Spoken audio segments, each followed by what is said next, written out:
In tonight's episode, I have a special treat for you as we delve into the magical world of bedtime stories. But before we embark on this enchanting journey, let's take a moment to unwind and create the perfect state for a restful night's sleep. As you nestle under the covers and get all snug as a bug, take a full, comfortable breath. Hold and exhale slowly, releasing any tension or worries from your day.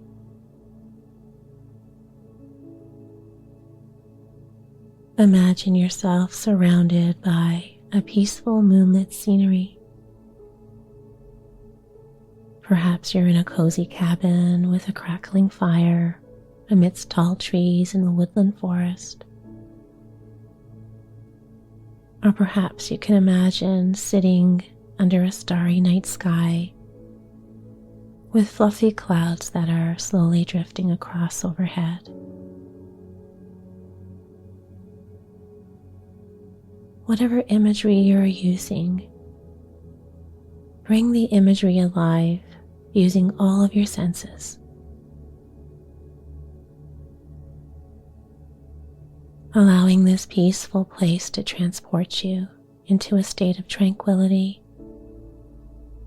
helping you leave the day behind.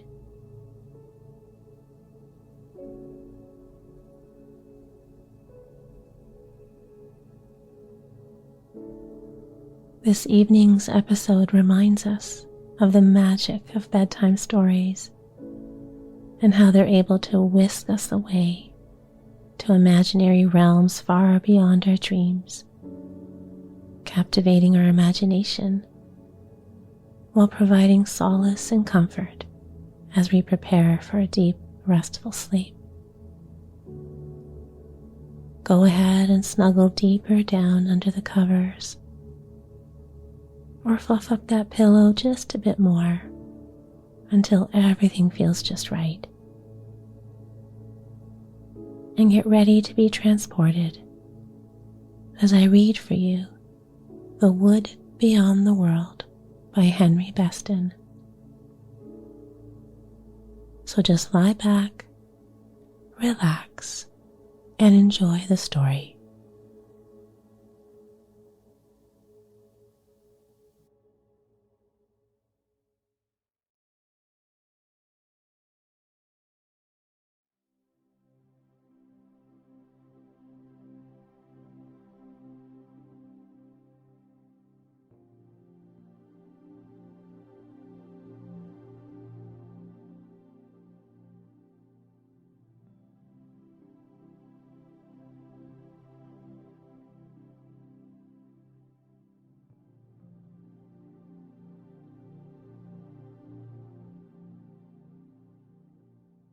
Once upon a time, a young knight named Alois went to dwell at the court of a mighty king until his coming of age, for he was without kinsman and heir to great powers and possessions. A tiny round room in the castle's topmost tower was given him to be his very own, and from the curving sill of its one great window, he could look down on the gardens of the palace, the woodland beyond, and see the older nobles walking 2 by 2 behind the king. Now it came to pass upon a summer's eve that the knight Alois beheld from his tower a lovely golden light moving about on a hillside in the wood. "The elves must be dancing on the hill," said the young knight. "I'll ride into the wood and watch them from afar." And gallop away he rode in the dark. The night was still, the birds had gone to bed, and a young sickle moon was sinking in the west with the old moon in her arms. Suddenly the youth beheld the golden light approaching through the trees. A pretty maiden in a dress of homespun green, a white apron, and a little cap was carrying a golden lantern through the wood. Her eyes were upon the ground, and every once in a while she stooped to gather a flower from the earth and thrust it into a basket by her side. Dismounting from his horse, Alois followed the maid afoot, fearful lest the snapping of a twig reveal his presence in the dark. And now the maiden came to a little house in a moonlit forest glade, and entering the dwelling, closed the door gently behind her. A casement window stood open to the night. The beam of the golden lantern filled the room, and presently a voice began to sing a pretty country tune. Mingled with the lilt of the ballad was a strange sound, a purring treading sound, something like the whir of a spinning wheel, but heavier, and with a queer wooden click to it every tiny while. Approaching quietly in the moonlight, Alois rose on tiptoe and gazed within the house. A single candle in a tall candlestick was burning at each end of the mantel. Candles were burning in sconces on the wall, and the golden lantern, still aglow, hung close beside the door.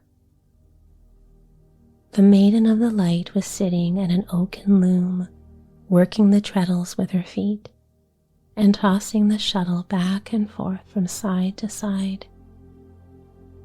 Skeins of golden thread and white and rose and mulberry and blue lay at her fingers' ends, and on the frame of the loom stood forth the finished labor, a noble tapestry in which the maiden had cunningly woven knights and ladies, banners and tents, and men at arms, and castles moated round with quiet streams. This maid in homespun green, I must tell you, was an orphan lass who earned her bread in the world by weaving at her loom.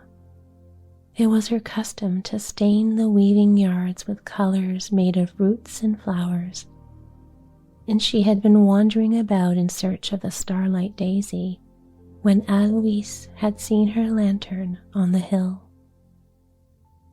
Now it came to pass that, as the youth Alois rode home in the moonlight to his tower, he could think of naught but the lovely maiden of the loom, and determined to ride forth again, find her, and make her his wife. On the following morning, therefore, he rode singing down the wildwood road to the house in the glade, and asked a cup of water from the maid. And so graciously and prettily did Fidela, for this was the maiden's name, offer him the cup, that Alois thought her more than ever quite the most charming person in the world. Months passed. The youth rode every day to the little house, and presently made so bold as to ask Fidela to marry him on the morrow's morn. Little suspecting that Alois was aught but a simple squire of the court, the maiden answered with a nod, and promised to be ready to ride with him to the village on the hilltop, and there be wedded by the master villager. And now it was the marriage morn. Great clouds fled over the sun, chilling and quieting the world, yet every now and then breaking asunder and dappling the broad land with spots of sunshine, which gleamed for a moment and were gone. Dressed in her pretty country finery, and with a nosegay of posies at her throat, Fidela stood by her window, waiting to hear the thunder of arriving hoofs and Alois's joyous hail. But alas, little by little the morning dragged along. The wooden clock on the mantel ticked and ticked and ticked and ticked. The clouds gathered in a gray sea over the noontide sun, yet of Alois came no sign.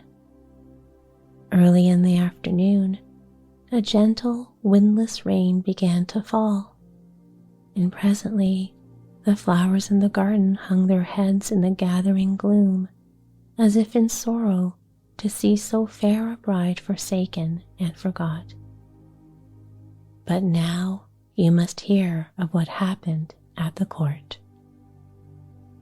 Now, after bidding farewell to the Maiden of the Loom and promising to return on the following morn, Alois had gone to his tower and attired himself in the magnificent costume which court ceremonial prescribed for all who were fain to speak with the king.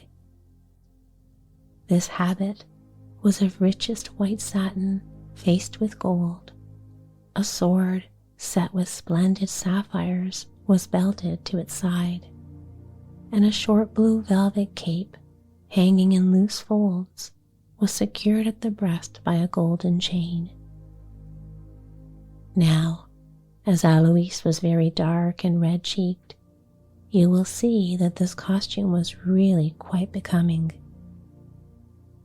Thus arrayed, the youth went boldly to the king and spoke freely and frankly of his love for the Maid of the Loom and of his purpose to be married with her on the morrow's morn. The king, who sat on his throne clad in a great scarlet robe and wearing his crown, listened to Alois with a smile when he began, but with a frown as the tale drew to an ending. "Youth," said the king sternly, "I have heard enough. This folly must end, and at once. Are you so far forgetful of your great inheritance that you must take a weaver's lass to be your bride? Go to your tower and see that you ride not beyond the castle wall until I speak the word." "But, sir, am I not in this my own master?" cried Alois, unafraid. "You are my ward," replied the king with cold authority, "and I have other purposes for you. Sir Alois, go." "Do what you will," replied the youth. "I shall have Fidela and no other." And holding his head high, the youth Alois quitted the audience hall and mounted to his room. Now, when he had gone, the king, who had sat silent a moment, chin in hand, suddenly threw off his crimson robe, called for his coach, and rode through the wood to a giant tower on the brink of a wild ravine. A powerful enchanter dwelt there, whose magic aid and guileful counsel were ever at the service of the king. And now the enchanter sat in a huge golden chair hearkening to the king. He was very old, this enchanter, and attired in a full black mantle, spangled with silver stars and golden crescent moons, and, as he sat in his golden chair, he leaned forward and rested his two hands on a stout black cane. The high round chamber was full of a cobwebby gloom, and on shelves in the arched windows stood crystal flax of 1,000 twisted shapes and colors, deep ocean blues, fiery scarlets, smoky purples, clear topaz yellows, and bright snake-like greens. And there was a huge black lizard with greeny scarlet eyes that made scaly noises as it ran about on the flagstones of the floor. When he had heard the king's story of Alois and Fidela, the enchanter smote the floor with his black cane, rose to his feet, saying never a word, and took from a niche in the wall a jar of blackest marble, strangely veined with gold. "You have done well to come to me," said the enchanter to the king, "for the youth is proud-spirited and will resist you to the end. 'Twere wisest to bend him to your will by my magic guile. Within this vial dwells the water of forgetfulness. a goblin brought it me from the depths of the underworld. Tonight you must pour it forth into a golden goblet, and that goblet you must stand by the youth's place at the dinner of the court.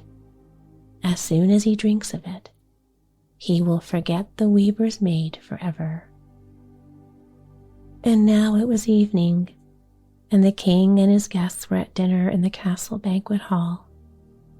There were candles everywhere, white tables and golden plates, and much coming and going of servants clad in green. From the royal table, raised above the others, the king watched Alois through the meal. Suddenly he smiled a grim smile. The youth had drunk the cup. When it was late at night, the king summoned Alois before him, stared into his eyes, and beheld that he had indeed forgotten all. "My lord Alois," said the king, "your coming of age approaches, and you will soon find yourself the greatest lord in my dominions. Since you are my ward, it has been my duty to seek for you a bride worthy of your titles and estate. In the kingdom of fields, a fair princess dwells. Melusine is she called, and tomorrow's morn you shall go forth in state to offer her your homage and your hand." Thus spoke the crafty king, and hid in his heart his design of adding the kingdom of the fields to his own dominions through the marriage of the knight and Melusine. And now it was the morn of cloud and fleeting gleams of sun. In the little house in the glade, Fidela stood waiting and waiting at the casement window, whilst at the court, Alois drew on his jeweled gloves, bowed to the king, mounted into the golden coach, and sank back in splendor against cushions of mulberry brocade. Tick-tock, tick-tock, tick-tock, said the clock on Fidela's house as the hands circled the hours, and the golden coach, gleaming great golden gleams in the pools of light, rolled over the hills and far away. It was twilight now, and in the little house in the wood, Fidela lifted the bridal wreath from her head, lit candles, and sank into a wing chair by the burnt-out embers of the fire. So great was her trust in Alois that never a questioning doubt of him raised its voice in her heart. "Some evil thing has surely come to pass," said faithful Fidela. "Alas, what may it be?" And for 2 days she walked to and fro between the window and her loom, vainly hoping for a sign. On the 3rd morning, no longer able to bear the burden of her fears, the maiden journeyed to court and sought news of Alois from the king. "So you are the maid of the loom," said the unpitying king, who owed Fidela a grudge for having endangered his precious schemes. "And 'tis Sir Alois whom you seek? Well, find him if you can. Ho, guards of the palace, take this forward maid, put her in a coach, and drive her far beyond the bounds of my dominions."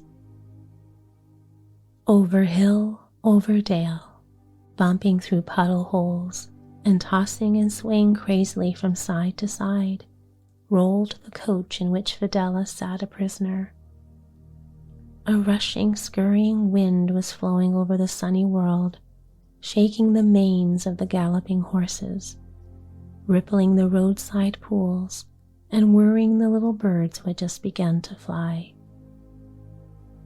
Presently, Fidela found herself on a lonely moor, watching the coach fare homeward in the wind-streaked splendor of the west. And now began the wayfaring of Fidela in quest of Alois, for the king had forbidden the maid to return again into her own land. Down the highway of the golden plain she fared, and beheld the grain tossing about her like a sea. Through the silence of the adamants she passed, and on into the kingdom by the peaks, yet never a word of Alois brought joy to her ear. Now it fortuned on a spring morning, as Fidela wandered in a pleasant land of wooded hills and little singing brooks, she came to the strangest palace that was ever to be seen.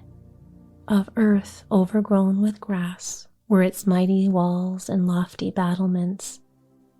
Flowers grew in the crannies, blossoming vines swayed from its heights, and when the maiden peered within, she beheld there a woodsy hall, whose giant columns were the trunks of living trees.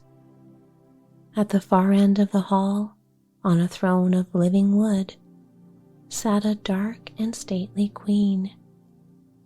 12 maidens stood beside her, 3 robed in summer scarlet, 3 in winter white, 3 in springtide emerald, and 3 in russet gold. The lady of the palace was Erda, the great earth queen. 4 sons had she, and each son was master of a season of the year. "My faithful Fidela," said the earth queen, when she had heard the maiden's story, "be of good cheer, for all that hath been hid from you shall now be known. An enchanted torrent through my palace flows. Its waters possess the gift of speech, and to every mystery it hath a secret key. Follow, Fidela, to the grotto of the stream." Now rose the earth queen from her throne and led the way through the cool, sweet-smelling chambers of the palace to a strange, dark grotto, half vine-hung hall. At the darker end of the leafy caves, a lovely waterfall, whose torrent was full of a pale, mysterious light, was leaping from some height overhead into a chasm so profound that only the faintest watery murmur rose in whispers from below. Kneeling upon the brink of the chasm, Fidela gazed down into the palely glowing depths of the abyss and asked of Alois and his fate. For a moment or two, the waters far below seemed to gather themselves into a faint, echoing roar, which slowly ebbed to a whisper, and presently this whisper became a voice and dissolved into delicate and silvery words, and the voice of the enchanted chasm told Fidela of Alois's true faith, of the enchanter and the water of forgetfulness, and of the youth's journey to the court of the kingdom of the fields. "Oh my, is there no way in which the spell may be broken?" said Fidela. "In the wood beyond the world," answered the torrent, "under trees which are older than the stars, the fountain of memory pours its crystal stream. If the youth shall drink a golden goblet of this water, the chain of the spell will break." And the silvery voice grew faint and died away. And now Erda, the earth queen, gave the maiden a fair golden goblet with a golden cover, and bade her sail upon the giant ship of the earth to the wood beyond the world.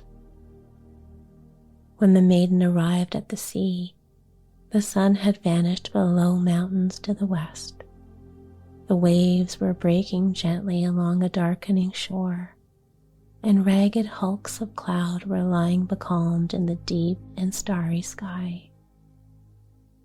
Far, far out to sea, rising from the waters like the blue bulwark of another land, and bridging the vast horizon from west unto the south, stood the giant ship of Erda, the queen.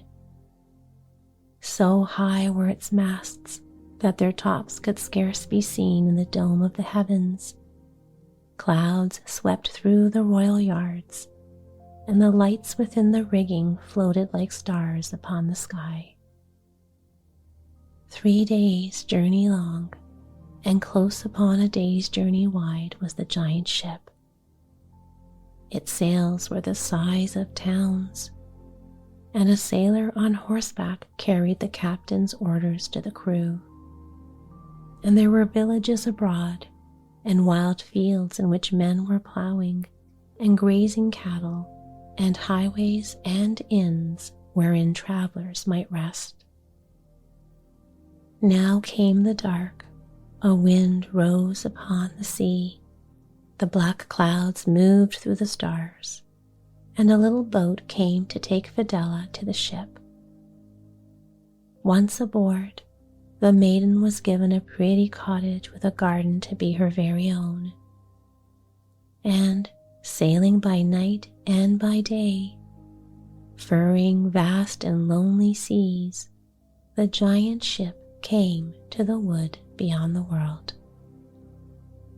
The fountain of memory lay at the foot of the noblest of the trees, and the silvery music of its falling water was the only sound to be heard in all the wood.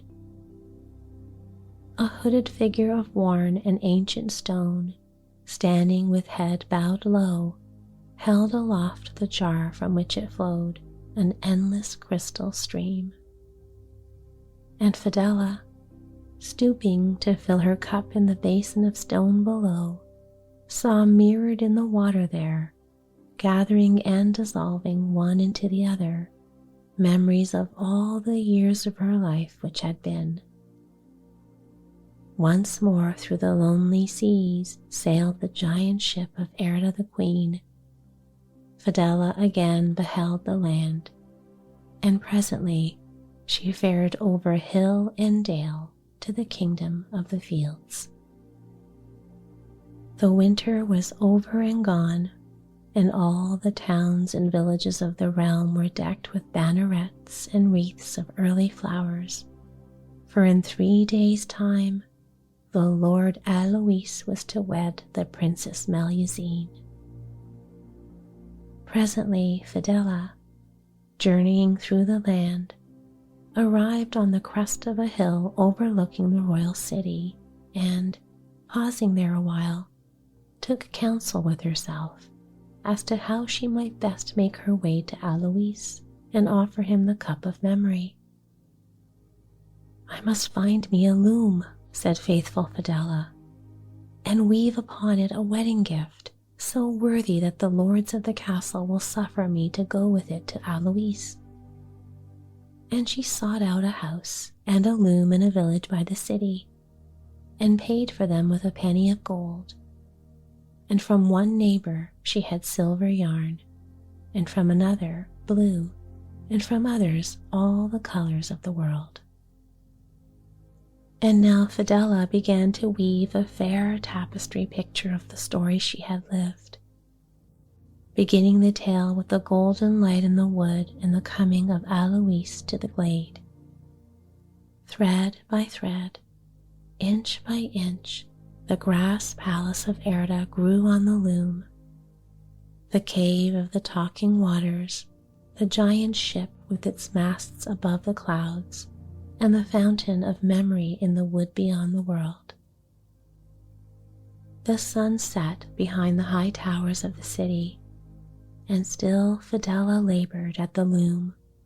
Candles melted low, and still the sound of the weaving hummed upon the air. In the dark of the second night, as Fidela rose to toss a brand upon the fire, she heard through the quiet of the room the distant beat of galloping hoofs and the thundering rumble of a coach. Louder and louder grew the sound, and presently there passed the maiden's dwelling a huge coach speeding from the city. Strange to tell, its lanterns were unlit and its curtains closely drawn. Perchance some noble guest hath been summoned post-haste to his realm, thought Fidela. And now it was the morn, the marriage morn of the knight Alois and the Princess Melusine. Alas, still unfinished was the picture tapestry.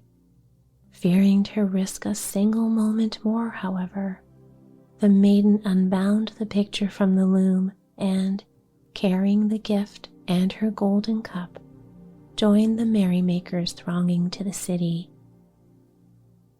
The streets were already full of soldiers in gayest uniforms, strolling musicians, young nobles, larking pages, good country folk, and sober burgesses in velvet gowns. Those who brought gifts for Alois and Melusine were faring into the castle through the eastern gate. The bells of the castle were ringing as they never rang before. Fidela approached to the portal with her gift. A haughty chamberlain with a silver chain about his shoulders stood there by the threshold and suffered only those to enter in whom he thought well worthy of the boon. "But my good young woman," said the chamberlain severely to Fidela, "your tapestry is unfinished still. Go to your home and weave it to an end ere you return again. You may not enter." "Oh, sir," cried poor Fidela, "do not thrust me back.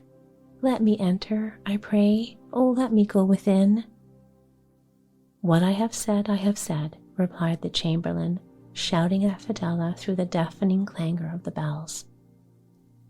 Suddenly, the bells stopped in the middle of a peal, and everything grew very strangely still. People began to look questioningly at one another. The Princess Melusine was not to be found. She had fled during the night with her cousin, the King of the Golden Hill. The coach, which Fidela had seen, had borne the runaway bride. As for the knight Alois, some said that he had already left the realm, whilst others murmured that he was hiding for shame in a tower, and many laughed. Thrust from the portal by the guards, Fidela returned to her cottage in the fields. And now it was night. The air was sweet with the fragrance of earth beneath the plough, and a sickle moon hung in the cloudy west with the old moon in her arms. Within her silent house, Fidela kindled a yellow fire, threw the tapestry picture over the loom, and stood by the hearth gazing deep into the flame. Suddenly, a knocking sounded at the door, and Fidela, answering the summons, found herself standing face to face with the young knight Alois.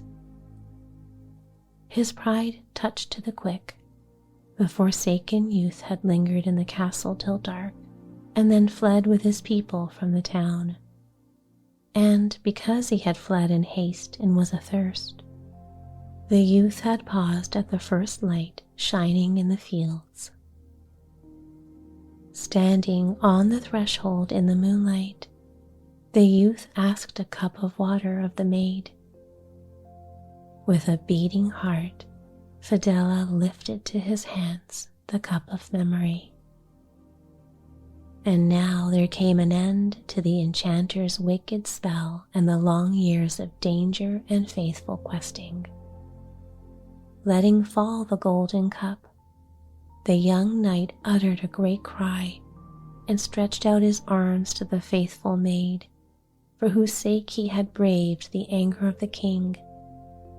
The loyal maid who had loved him with a loving faith and braved many a peril for him through the kingdoms of the world.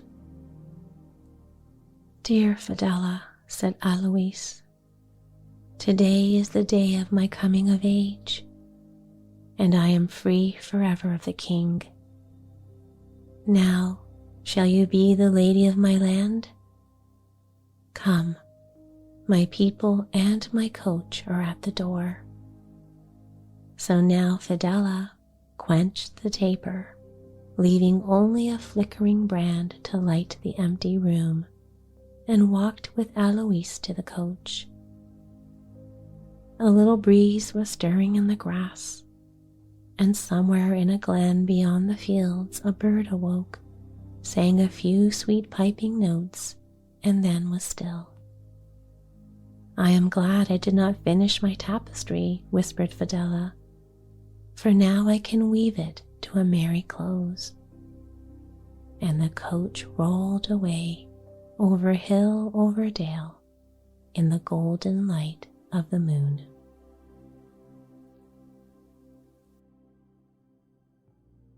Sweet dreams, my friend. Sleep well.